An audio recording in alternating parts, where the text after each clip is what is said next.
The thunder rolled across the distant plains as Grace Jordan clutched her tattered shawl closer to her trembling shoulders, her gaze fixed on the lone cabin with its flickering light standing like a beacon against the encroaching darkness of the Montana Territory.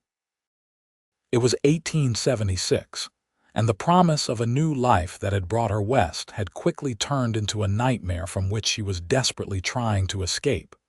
Rain pelted her bruised face as she stumbled up the muddy path, each step sending pain shooting through her ribs. The cabin looked well-maintained despite its remote location, a good sign that whoever lived inside might be civilized enough not to turn away a woman in need.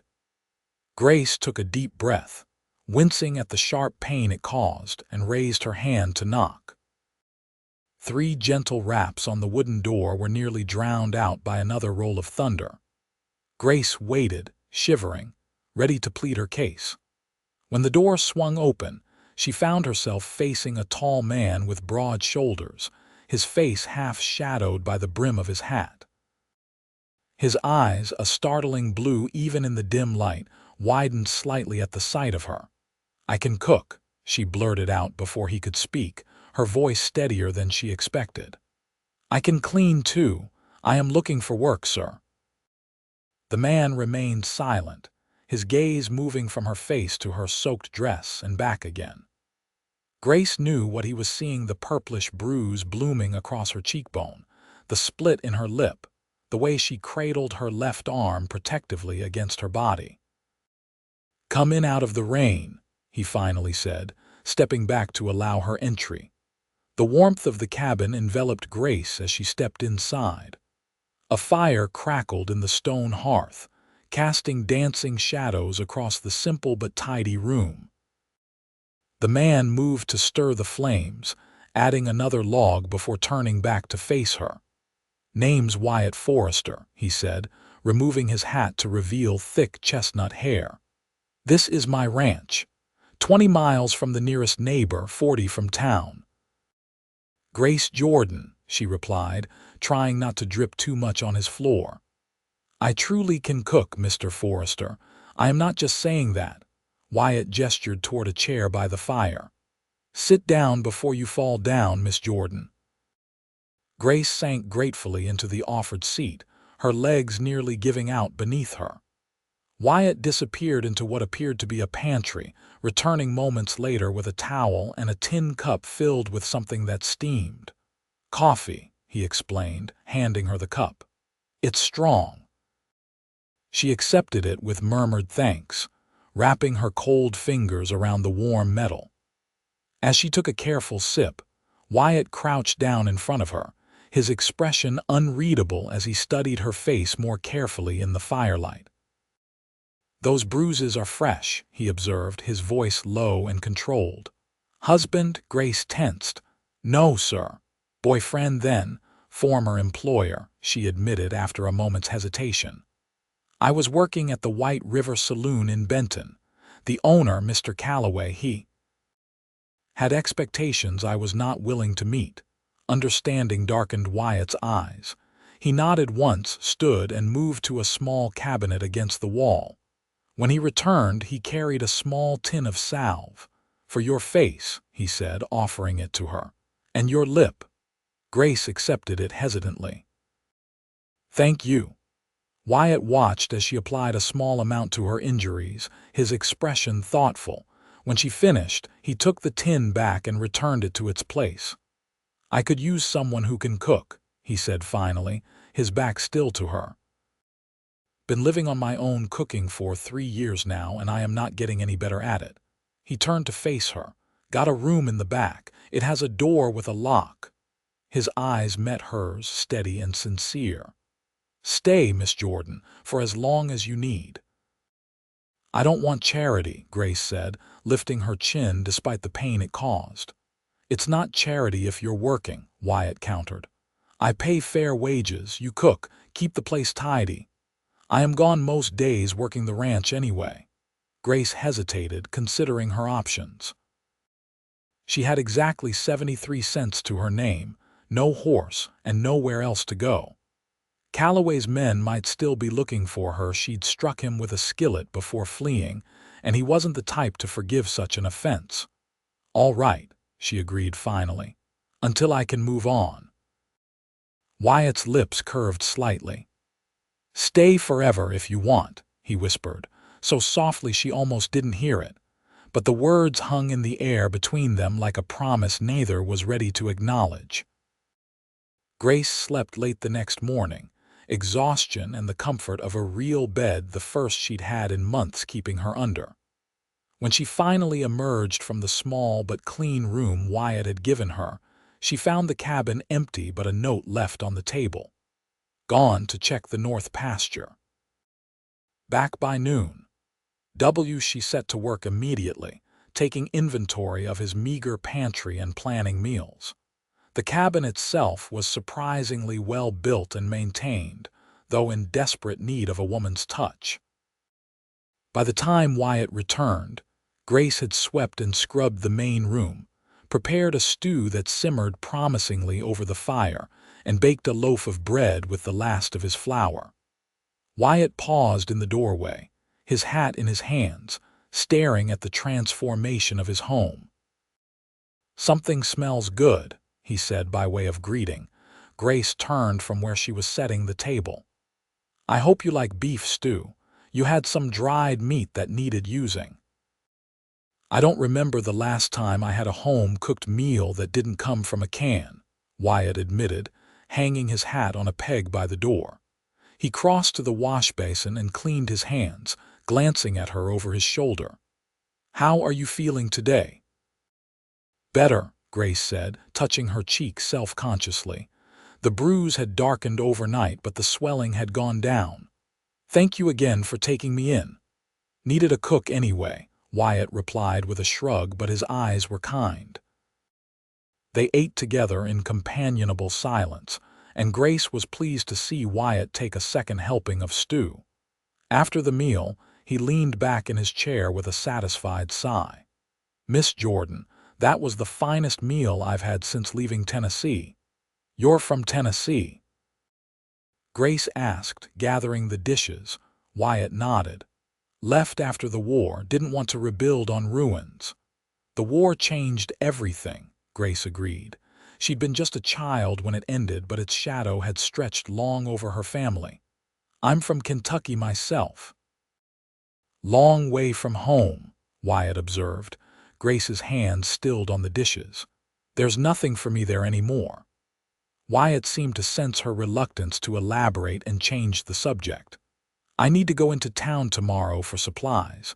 There's a list on that shelf there of things I usually get. Feel free to add whatever you need for cooking."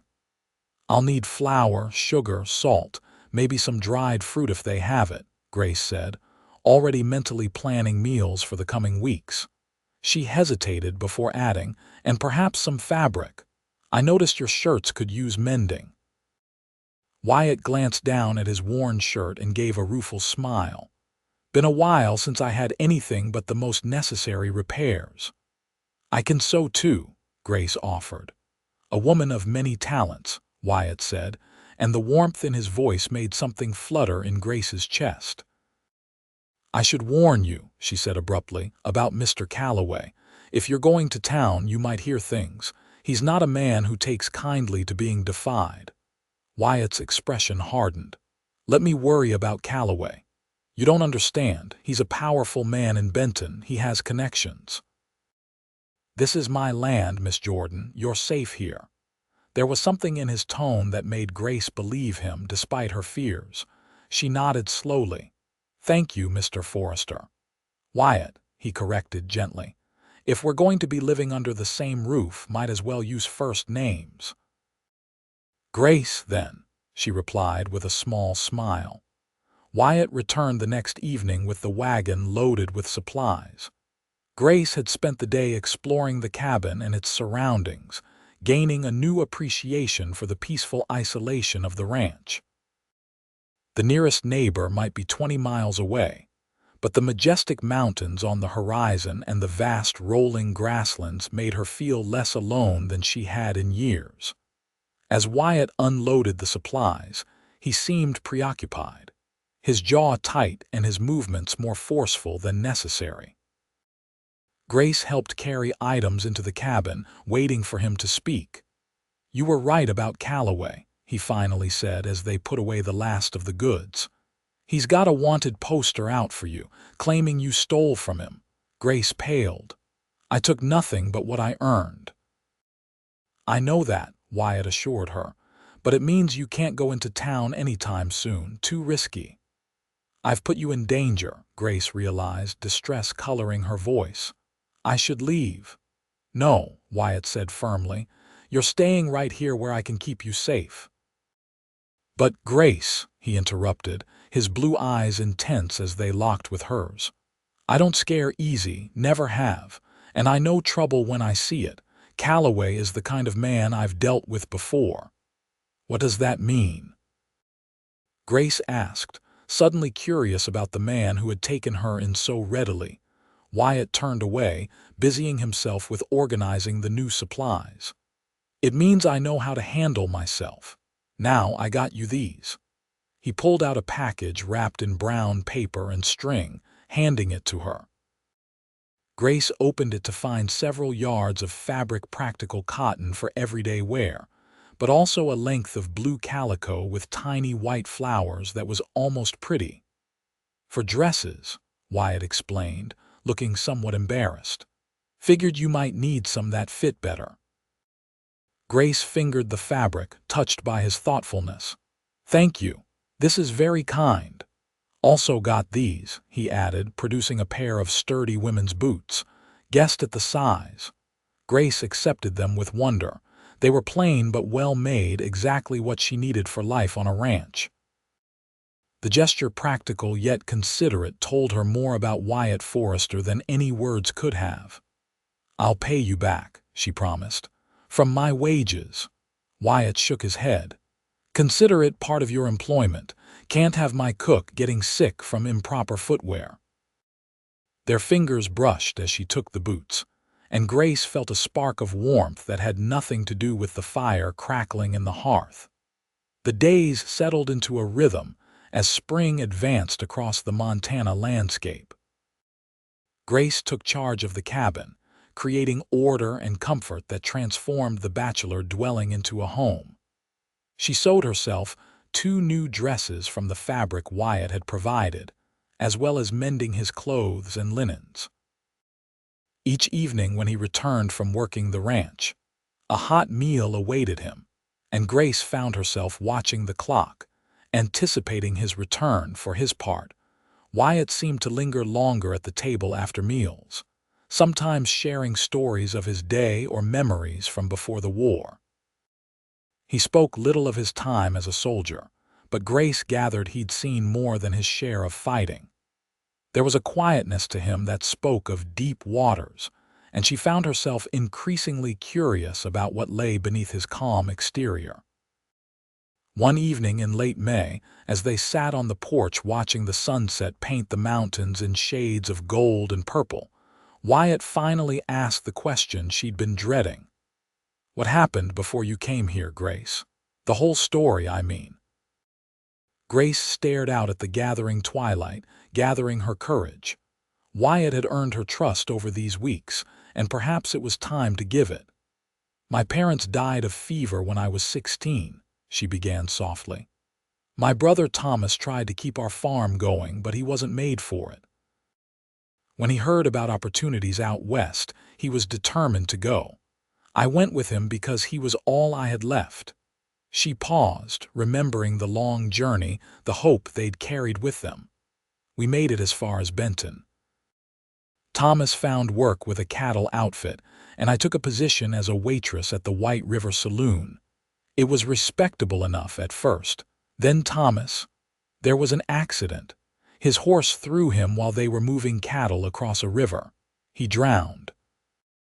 Wyatt's hand found hers in the gathering darkness, his calloused palm warm against her skin. "Mr. Calloway, the saloon owner, seemed kind at first, kept my job for me, even paid for Thomas's burial. But then he started making it clear what he expected in return." Grace's voice hardened. When I refused, the kindness disappeared.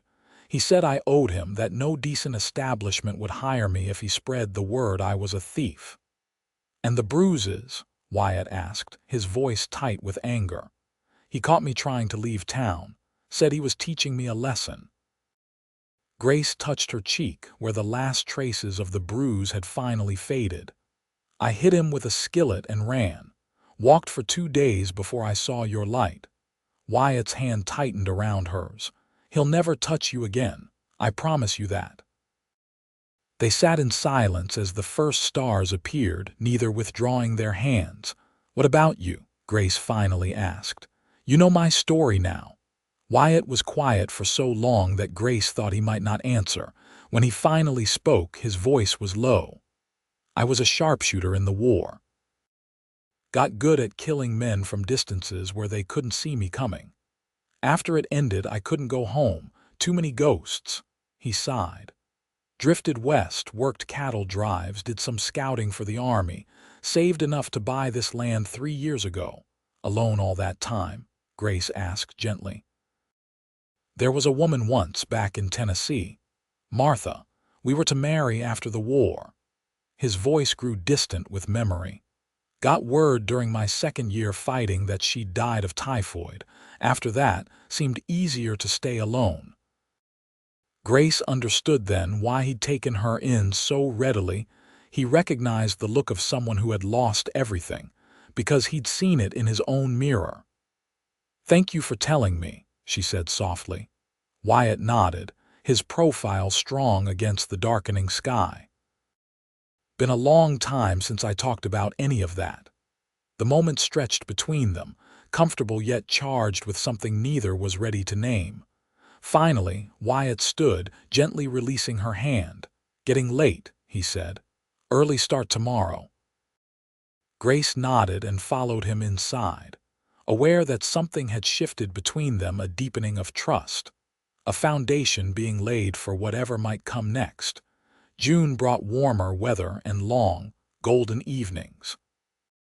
Wyatt taught Grace to ride one of his gentler horses, and sometimes they would explore the ranch together on Sundays. He showed her his favorite places, a crystal-clear spring tucked among a stand of aspens, a high ridge that offered views all the way to the distant mountains, a meadow that exploded with wildflowers after the spring rains.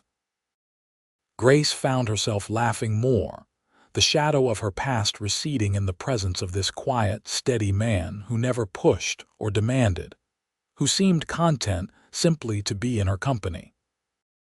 Sometimes she would catch him watching her with an expression that made her heart beat faster, but he never overstepped the boundaries of propriety.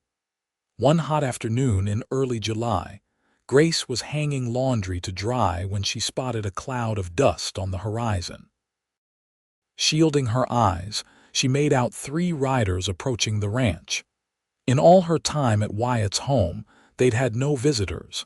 Anxiety tightened her chest as she hurried inside to find Wyatt cleaning his rifle at the table. There are riders coming, she said, unable to keep the fear from her voice. Wyatt nodded calmly. Saw them from the north pasture. Stay inside, Grace. He stood, checking that the rifle was loaded before stepping onto the porch. Grace watched through the window as the 3 men approached, her heart pounding. When they drew close enough for her to see their faces, her blood ran cold. The man in front was Simon Calloway. Forrester, Calloway called out, reining his horse to a respectful distance from where Wyatt stood, rifle in hand. Heard you might be harboring a fugitive. No fugitives here, Wyatt replied evenly. Just me and my wife. Grace's breath caught at the lie. Wife, is it? Calloway smirked, his gaze shifting to the window where Grace stood. Funny, last I knew she was working for me, stole my money and assaulted me before running off. You must be mistaken, Wyatt said, his stance relaxed but alert. My wife's been with me for years. Now, what's your business on my land? We're looking for a woman named Grace Jordan, one of the other men said. Sheriff in Benton's got a warrant for her arrest. Don't know any Grace Jordan, Wyatt stated. And you're trespassing. Calloway's face darkened. I know she's here, Forrester. That's her hanging your laundry. You trying to make a fool of me. You don't need my help for that, Wyatt replied coldly. Now, I'm asking you politely to leave my property. The third man, younger than the others and clearly nervous, spoke up. Mr. Calloway, maybe we should. Shut up, Patterson, Calloway snapped. His hand drifted toward his holster. I'm not leaving without what's mine. She doesn't belong to you, Wyatt said, his voice dangerously quiet. Or anyone else. Calloway's face twisted with rage. You defending a thieving whore, in a movement so fast Grace barely saw it. Wyatt raised his rifle and fired, the bullet kicking up dirt inches from Calloway's horse. The animal reared in panic, nearly unseating its rider. Next one won't miss, Wyatt warned. And I never miss. There was something in his voice, a cold certainty that made even Calloway hesitate. You're making a mistake, Forrester, Calloway growled, struggling to control his frightened horse. I've got friends in the territorial government. And I've got 50 acres of empty land where no one would think to look for 3 bodies, Wyatt countered evenly. Your choice. For a long, tense moment, no one moved. Then Calloway spat on the ground. This isn't over, he threatened, wheeling his horse around. It is for today, Wyatt replied, keeping his rifle trained on the men as they rode away. Only when they had disappeared over the horizon did Wyatt lower his weapon and turn toward the cabin. Grace met him at the door, her face pale but her eyes blazing.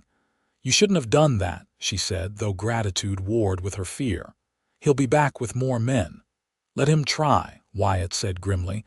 Then his expression softened as he looked at her. Are you all right? Why did you call me your wife? Grace asked, the question that had been burning in her mind since he'd uttered the words. Wyatt's cheeks colored slightly. Seemed the simplest explanation for your presence here. Fewer questions. Oh, Grace said, trying to ignore the disappointment that washed through her. Of course. Grace, Wyatt said hesitantly, setting his rifle aside. I should tell you something. What is it? I telegraphed the U.S. Marshall and Helena last month after I learned about Calloway's accusations against you. He met her eyes steadily. They've been investigating him for some time, suspicion of smuggling, intimidation. Worse, your testimony could help put him away. Grace stared at him in shock. You've been in contact with the Marshal, Wyatt nodded. He's an old friend from the war. Asked me to keep you safe until he could get here. When were you planning to tell me this? Grace demanded, a spark of anger flaring. I've been living in fear for months. I didn't want to worry you until I knew for certain they could help, Wyatt explained. The Marshal is due here any day now. After today, though, we'll need to be on our guard. Grace turned away, her emotions in turmoil. Part of her was grateful for Wyatt's efforts to protect her, but another part felt betrayed that he'd kept such important information from her. Grace, Wyatt said softly, placing a gentle hand on her shoulder. I'm sorry I didn't tell you sooner. I was trying to spare you more worry. I'm not a child to be coddled, Grace replied, turning to face him. I've survived this long on my own. I know that, Wyatt said, his blue eyes earnest. You're the strongest woman I've ever known, but you don't have to face everything alone anymore, not if you don't want to. Something in his tone made Grace's heart skip. What are you saying, Wyatt? Before he could answer, the sound of hoofbeats interrupted them. They both tensed, Wyatt reaching for his rifle again, but this time only a single rider approached, a tall man with a silver badge visible on his chest. That'll be Marshal Henderson, Wyatt said with evident relief. We're about to get some answers. The next few days passed in a blur of activity. Marshal James Henderson took Grace's full statement about Calloway's activities, confirming that her testimony matched other reports they'd received. 2 deputies arrived to provide additional security, setting up camp near the cabin while Henderson rode to Benton with a warrant for Calloway's arrest. "Will it really be over?" Grace asked Wyatt as they sat on the porch one evening, watching the sunset while the deputies kept watch from a respectful distance. "Henderson's good at his job," Wyatt assured her. "And Calloway's made enough enemies that people will talk now that the marshal's involved." Grace nodded, trying to absorb the possibility that she might truly be free of the fear that had haunted her for months. "What happens after?" she asked quietly. "After Calloway is arrested." Wyatt was silent for a long moment, his gaze fixed on the distant mountains. "That depends on you," he finally said. "You could go anywhere you want, start fresh." "Is that what you want?" Grace pressed, her heart pounding. "For me to leave?" Wyatt turned to her then, his expression open and vulnerable in a way she'd never seen before. "No," he said simply. "That's the last thing I want." Grace's breath caught. "What do you want, Wyatt?" He reached for her hand, his touch gentle but certain. "Remember what I said that first night, when you showed up on my doorstep? You said I could stay," Grace recalled softly. "I said you could stay forever," Wyatt corrected, his voice rough with emotion. "I meant it then, and I mean it even more now." Grace looked down at their joined hands, hardly daring to believe what she was hearing. "As your cook?" she asked, needing to be absolutely certain. Wyatt's laugh was soft and warm. "No, Grace, not as my cook." He shifted to face her more fully. "These past months with you here, this place has become a home again. You've brought light back into my life when I thought that part of me was long dead." Tears pricked at Grace's eyes. "I feel the same," she whispered. "I never expected to find safety again, let alone love," Wyatt supplied when she faltered. Grace nodded, a tear spilling down her cheek. "Yes, love." Wyatt reached up to gently brush the tear away, his hand lingering against her cheek. "I love you, Grace Jordan. I think I started falling for you that very first night, bruises and all, when you stood on my porch and offered to cook for a stranger." "I love you too," Grace admitted, the words feeling like a release after being held inside for so long. "But are you sure?" "My past, the trouble I've brought, the past is gone," Wyatt interrupted gently. "All that matters is now, and the future we could build together." As the last rays of sunlight gilded the land around them, Wyatt leaned forward and pressed his lips to hers in a kiss as tender as it was passionate. Grace responded with all the feeling she'd kept carefully contained for months, her hands coming up to frame his face. When they finally parted, both breathless, Wyatt rested his forehead against hers. "Stay with me, Grace," he whispered. "Not as my cook or my housekeeper, but as my wife."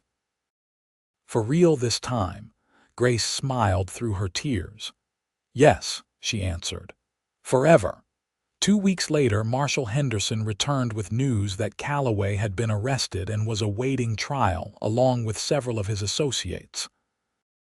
The evidence against him was substantial, and Grace would not need to testify in person. Her sworn statement would be sufficient. "You're free to go wherever you please, Mrs. Forrester," Henderson said, tipping his hat to Grace.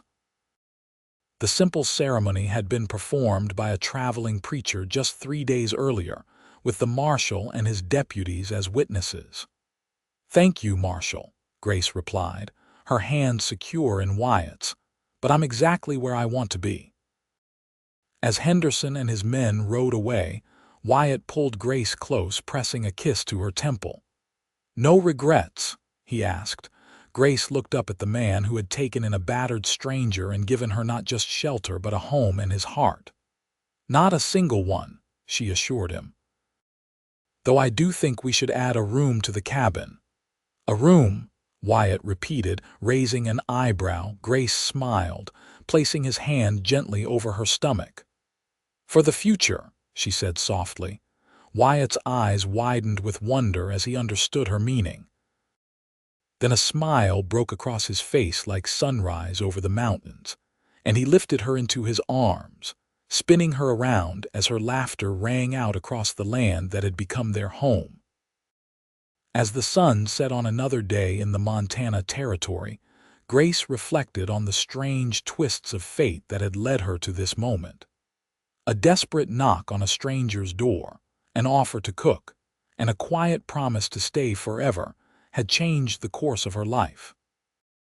What had begun in fear and pain had transformed into something beautiful, and enduring a love as vast and promising as the western sky above them.